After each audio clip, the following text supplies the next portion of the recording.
Selamat pagi, salam sejahtera untuk kita semua. Nah, sebelum kita mengawali kegiatan belajar mengajar kita pada hari ini, marilah kita hening sejenak. Kita berdoa menurut agama dan kepercayaan kita masing-masing. Nah, berdoa, mulai. Berdoa, selesai. Nah, sebelum memasuki materi kita pada hari ini, Ibu akan mengingatkan kembali pada kalian, jangan lupa kalian tetap menjaga kesehatan kalian dimanapun kalian berada, dan ingat, patuhilah 3M, yaitu memakai masker, mencuci tangan, dan menjaga jarak. Nah, Ibu harap kalian selalu dalam lindungan Tuhan. Nah, pada kesempatan ini Ibu akan menjelaskan tentang nilai stasioner. Nah, nilai stasioner ini masih masuk dalam materi tentang turunan. Nah, materi ini adalah materi di kelas 12.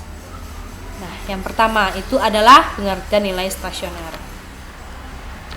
Nah, perhatikan grafik fungsi Y sama dengan Fx. Nah, kalian perhatikan pada gambar di samping tersebut. Nah, pada titik A, B, C, dan D dengan absis berturut-turut. Ingat, absis itu adalah X. Maka X sama dengan A kecil, X sama dengan B kecil, X sama dengan C kecil, dan X sama dengan D kecil. Itu menyebabkan turunan dari fungsi Fx, yaitu sama dengan 0. Maka A dan maka nanti FA-nya, FB-nya, FC-nya, dan FD-nya itu merupakan nilai-nilai stasioner. Jenis-jenis stasioner. Nah, jenis-jenis stasioner itu ada 3. Yang pertama, nilai stasioner di titik A.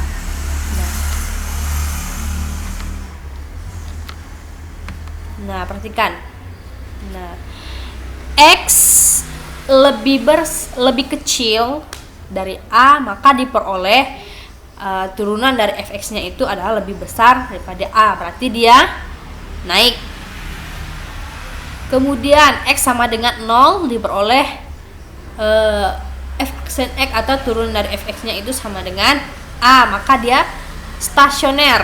Nih. Nah, jika X-nya itu lebih besar daripada A, maka diperoleh F aksen X atau turunan dari Fx-nya itu lebih kecil daripada A, maka dia turun. Nah, kita lihat dari pernyataan tadi, maka ini itu disebut dengan titik balik maksimum. Nah, fungsi yang mempunyai sifat demikian dikatakan fungsi Fx itu mempunyai nilai stasioner maksimum Fa pada X sama dengan A dan titik A, Fa A. Nah, maka itu disebut dengan titik balik maksimum. Nah, titik balik maksimum ini yang kayak tadi. Nah, di sini X itu lebih kecil daripada A, maka F aksennya itu lebih besar pada A, maka ini dia naik. Kemudian jika X sama dengan A, maka dia di atas sini, maka dia itu stasioner. Nah, kemudian jika X-nya ini lebih besar pada A, maka aksen X-nya itu adalah lebih kecil daripada A. Kemudian yang kedua. Nah,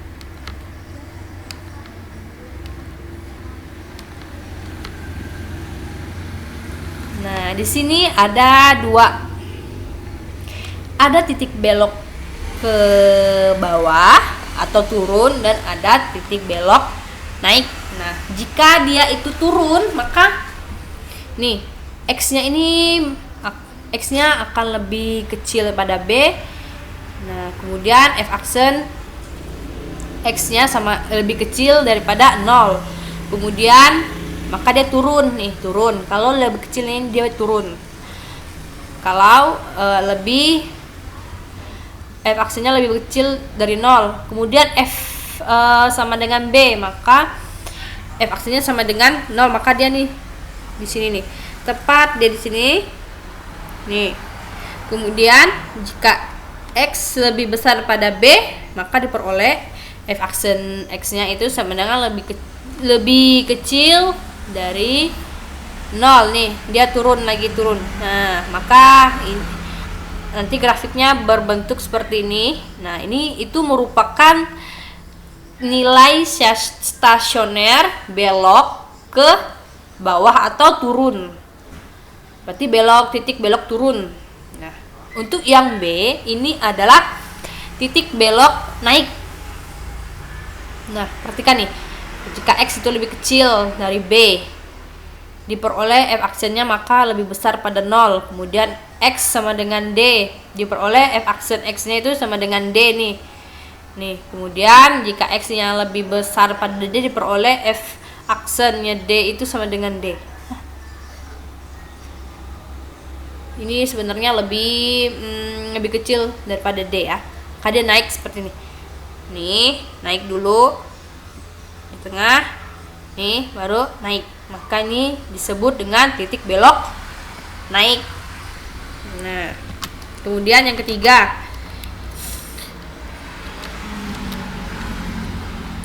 Yang ketiga ini itu merupakan titik stasioner, titik balik stasioner minimum.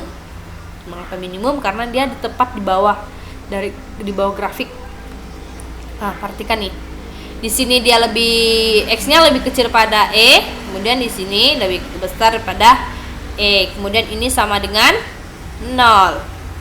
Sama dengan E X-nya.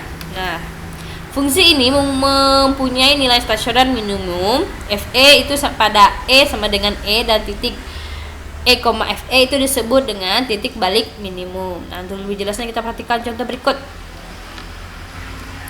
Nah, tentukan titik stasioner dan jenisnya dari fungsi fx sama dengan x kuadrat ditambah 2x. Nah, untuk yang pertama, kita turunkan dulu fungsi fx x kuadrat ditambah 2x. Maka turunannya adalah menjadi 2x ditambah 2. Nah, nih.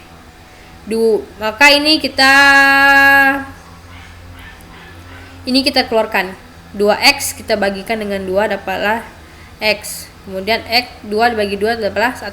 Maka diperoleh ya, karena f aksennya sama dengan 0, maka 2 dalam kurung x tambah 1 sama dengan 0. Nah, 2 kita bagi dengan 0 dibagi dengan 2, 0 dibagi dengan 2 adalah 0. Kemudian nih, x ditambah 1 sama dengan 0, maka x sama dengan min 1.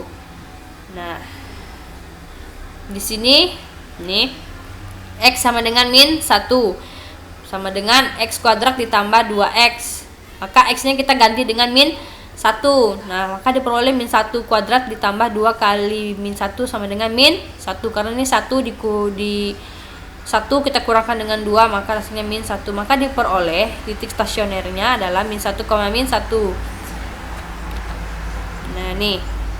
Maka bentuk dari grafik tersebut adalah, nah, ini hasilnya ini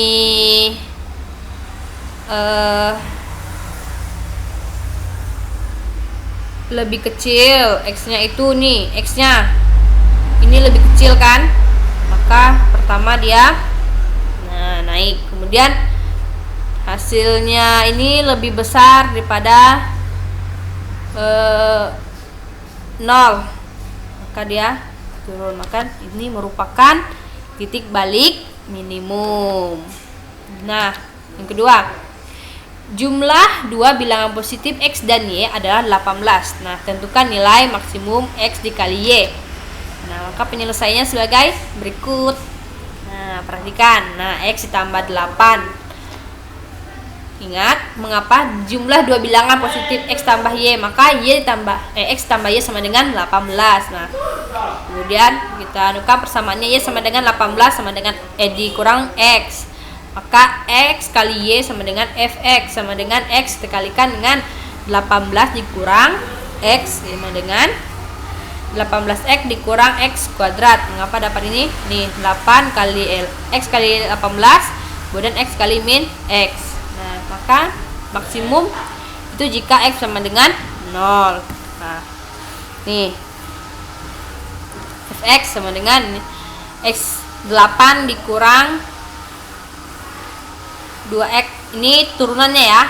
Nah, kemudian sama dengan 0. Nah, nih berarti 2X kurang 18, maka X sama dengan 9. Maka nilai Y sama dengan 8 dikurang 9 sama dengan 9. Jadi nilai maksimum X dikali Y itulah 9 kali 9 sama dengan 81. Sekian dan terima kasih. Nah, nanti Ibu akan mencantumkan beberapa link video tentang nilai stasioner. Nah, ini merupakan referensi lain lagi biar kalian bisa lebih memahami tentang nilai stasioner. Nah, terima kasih atas kesempatannya.